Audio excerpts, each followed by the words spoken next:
En vue d'approvisionner les communes rurales en eau potable, le ministère de l'eau et de l'assainissement, en collaboration avec le programme Eau, Assainissement et Hygiène de l'UNICEF, ont décidé d'entreprendre une recherche d'action afin de tester deux modèles de gestion de services d'approvisionnement du précieux liquide.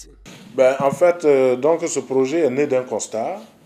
C'était d'abord qu'au niveau des paiements, jusque-là, on en a installé des milliers au Burkina. Je crois qu'il y a 52 000 pompes qui sont installées. Mais jusque-là, personne n'a une idée de ce que ces PMH, ces pompes à motricité humaine, produisent comme volume journalier pour les besoins des populations. Jusque-là, nous ne faisons que des calculs théoriques et il n'y en a aucune donnée pour faire vraiment des calculs pratiques pour dire que les gens boivent tant d'eau potable par jour et par habitant en milieu rural, bien sûr.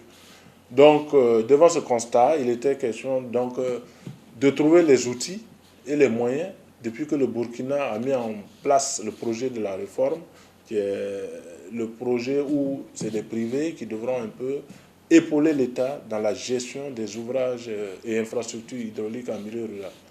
Alors, donc, n'ayant aucun outil, il avait été demandé dans un premier temps aux privés qui géraient les adductions d'eau potable, à les communes, de gérer dans l'aire de ces adductions d'eau potable tout ce qui était pompe à motricité humaine.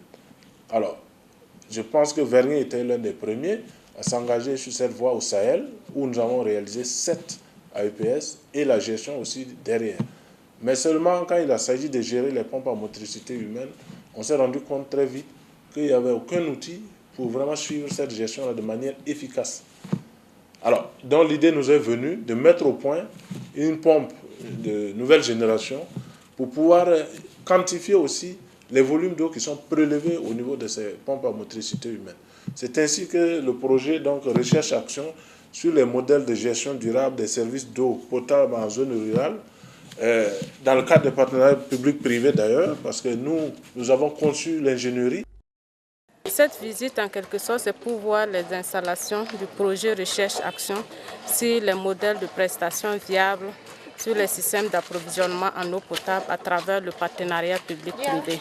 Et l'objectif de ce projet, c'est tester deux modèles de gestion. Et le projet se déroule dans 3 communes, la commune de Niankorodougou, Kion et Dassan au niveau de la région du centre-ouest.